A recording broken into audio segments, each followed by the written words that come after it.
What makes our job very challenging is it's a game of inches. It's fighting for every little bit of space. Airplane interiors are a battleground among airlines.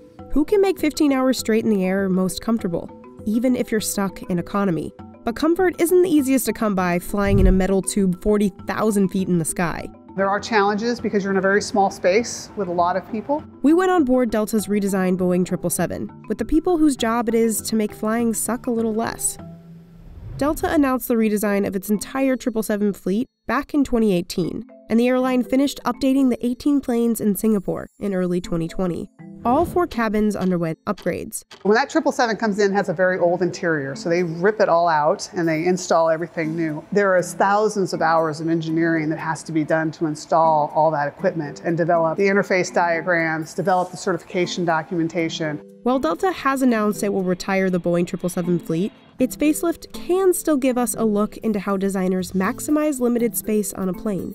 This is Ashley. Ashley identifies what frustrates customers on board and comes up with possible solutions. So in product development, we have thought about every single inch of this aircraft, from the business class cabin to the size of the closets to the size of the lavatories. Then engineers like Alice figure out how to bring those ideas to life from this fancy lab in Atlanta. What we're trying to do is figure out, can we take that technologies and is it ready to be on an airplane with 281 passengers at 30,000 feet flying 400 miles an hour? And then if it is, what we do is we want to execute it as flawlessly as we possibly can. So what changes did designers make?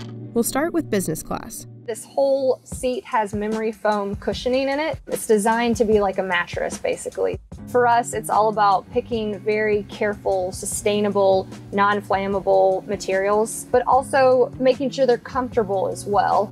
We also have all of our controls for the seat here.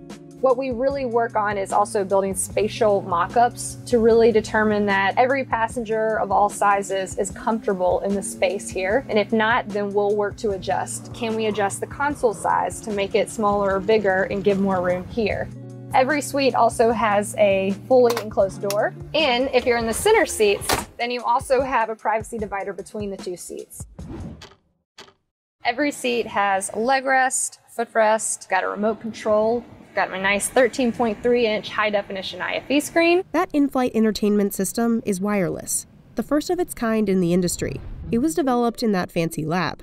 This is our IFE lab. What we've done with wireless seatback IFE, we eliminate the Ethernet cable, and by eliminating all those cables that are running all over the airplane, we save about a pound per seat. That's about 281 pounds per aircraft. It basically equates to 1,330 metric tons of carbon emission savings per year. Alice partnered with the Georgia Tech Research Institute to create a software system in the IFE that could easily be updated with new technology. We can't set a whole airplane fleet down every 2 years and redo it all. So we have to think very innovatively. It also has to last a long time. These displays on an A220, that thing flies 8 to 12 hours a day, maybe more. It could possibly be on almost that whole time. We worry a lot about reliability as well. Back in Premium Select, beyond the TV, there's also plugs and USB ports, and a couple other tricks to designing within the small space. So every seat also has a very large tray table. These seats are so far apart that to put a tray table here, I mean, you would really be reaching. So we put the tray table in the arm. The back of the seat's also grooved out to still give you those extra inches there in your knee space. This is Delta's Comfort Plus cabin. We do want to create that open, airy cabin. Part of that also is just the way that the bins are designed, right? So they're still high enough up that you have lots of space and headroom, but they're big enough to be functional to hold all of our passengers' bags they're bringing on board. All of our passengers usually really care about storage. Probably fits maybe 6 rollerboards, but if I put 6 rollerboards in here, I'm not going to be able to close it. Delta came to us and said, hey, we have this problem. We spend a lot of money on back injuries to flight attendants. Can you guys think of some way to fix it? And so we were given the challenge to say, is there an easier, better way to be able to push up these bins? We partnered with a supplier in Germany to come up with this electromechanical device. The bin lift assist will actually click on when this weight reaches 45 pounds, and it will make the close force like I'm closing a bin with only 35 pounds inside. Engineers also had to make the bins durable. These bins are probably used, 5 500 times a year by all our passengers. So that means just they take a beating. We have to really be careful about the materials that we put on board to make sure that they're reliable and robust and not breaking.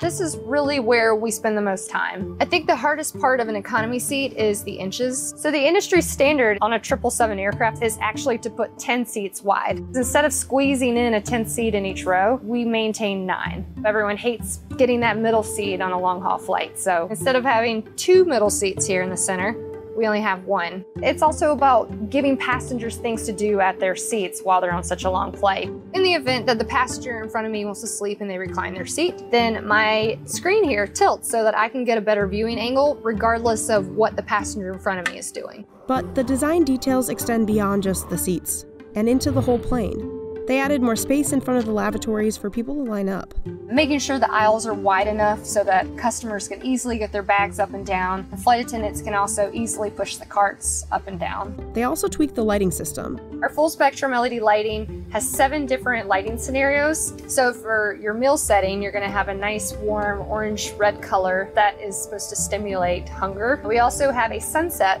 setting, which is a couple minutes of transition, which actually replicates the sunset on board, and then it takes you to night mode.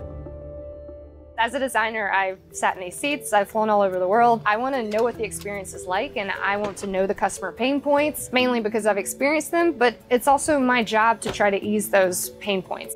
But making any changes to a fleet, big or small, takes years. We haven't even talked about certification yet. Every single seat that you sit in has been thoroughly tested to withstand an accident if that were to ever happen. Every single piece on here is built with all those certifications and testing before it ever goes on board. Ashley said the 777 redesign took 3.5 years. And I would say at least 20 different teams at Delta all working together.